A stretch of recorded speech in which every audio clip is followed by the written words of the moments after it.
ជាគឺជាបណ្ឌធំមួយក្នុងព្រះពុទ្ធសាសនាដែលប្រទេសកម្ពុជាបានចាត់ទុកជាបង្គាប់លើពីនេះទៅទៀតប្រទេសជិត200នៅក្នុងសហជីពអង្គការសហប្រជាជាតិបានអនុម័តនិងទទួលស្គាល់វិសាខបូជាបុណ្យអន្តរជាតិកាលពីឆ្នាំ1999ការប្រារព្ធពិធីបុណ្យវិសាខបូជាគឺដើម្បីរំលឹកដល់ព្រឹត្តិការណ៍ដ៏ពិសេសចំនួន3ដែលទាក់ទងទៅនឹងព្រះសម្មាសម្ពុទ្ធគឺការប្រសូតការត្រាស់ដឹងនិងការចូលនិព្វានព្រះពុទ្ធមានព្រះនាមដើមថាសិទ្ធៈដែលជាព្រះយបុត្រារបស់ព្រះនាងសិរិមហាមាយានិងព្រះបាទសទ្ធោទនៈ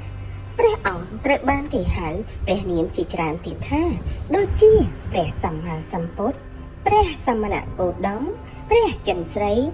ព្រះក្សមនីព្រះបរមគ្រូព្រះសាត្រាជាដើម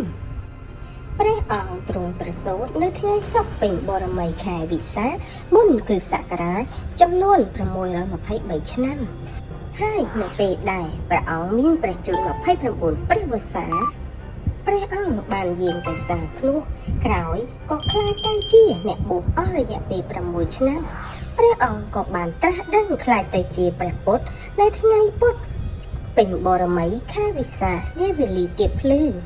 ព្រះបរមគ្រូនៃយើងទ្រង់ចូលនិព្វាននៅថ្ងៃអង្គារពេញបរមីខែវិសាខនៅពេលដែលព្រះអង្គមានព្រះជន្ម80ព្រះវស្សារហូតមកដល់ពេលនេះព្រះសមណីបានរលត់សង្ខារអស់រយៈពេល2567ឆ្នាំមកហើយបើតាមការសង្កេតឃើញថាព្រះអង្គទ្រង់ប្រសូតត្រាស់ដឹងចូលបរិនិព្វាននៅក្នុងថ្ងៃទី15កើតខែពេញបរមីខែវិសាខដូចគ្នាគឺខុសតែឆ្នាំប៉ុណ្ណោះដូច្នោះបុណ្យវិសាខបូជាគឺតំណាងឲ្យថ្ងៃទាំង3របស់ព្រះអង្គហើយបច្ចុប្បន្ននេះយើងទាំងអស់គ្នាដែលកាន់ពុទ្ធសាសនិកជន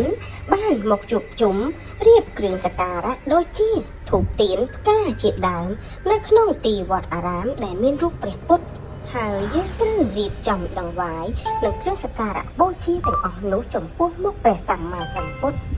ព្រមទាំងព្រះធម៌និងព្រះអរិយសង្ឃរតនត្រ័យទាំង3ដោយសេចក្តីគោរពប៉ុន្តែមុននឹងពិធីវិសាខបូជាត្រូវបានប្រារព្ធឡើង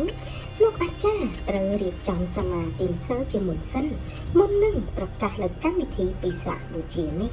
ដោយមានកម្មវិធីជាច្រើនរៀបតាមលំដាប់លំដោយនៃព្រះពុទ្ធសាសនាយើងលុះចប់កម្មវិធីការប្រកាសវិសាខបូជានោះសូមដល់ព្រះសង្ឃក្នុងអស់ធ្វើមនសិការព្រះរតនត្រ័យតាមវិធីត្រៃប្រណាមនិងធម៌សម្រាប់នមស្ការផ្សេងទៀតដែលមានសូមសូត្រនៅគ្រប់ព្រះអង្គបន្ទាប់មកទៀតនិមន្តធម្មកថាសម្ដែងធម្មទេសនាលុះចប់ធម្មទេសនាព្រះបរិស័ទអ្នកណាចេះសូត្រធម៌បទផ្សេងៗដែលស្របទៅនឹងពិធីបុណ្យដូចជាម្នាក់8បទឬក៏ធម៌បទដែលជាការពណ៌នាអំពីពុទ្ធប្រវត្តិជាដើមហើយក៏ចង់បញ្ជាក់ផងដែរសម្រាប់ពុទ្ធបរិស័ទដែលគាត់បានចូលរួមក្នុងកម្មវិធីនេះ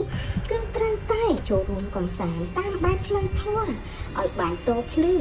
កុំឲ្យខុសនឹងរបៀបពីបុរាណមកផងដែរ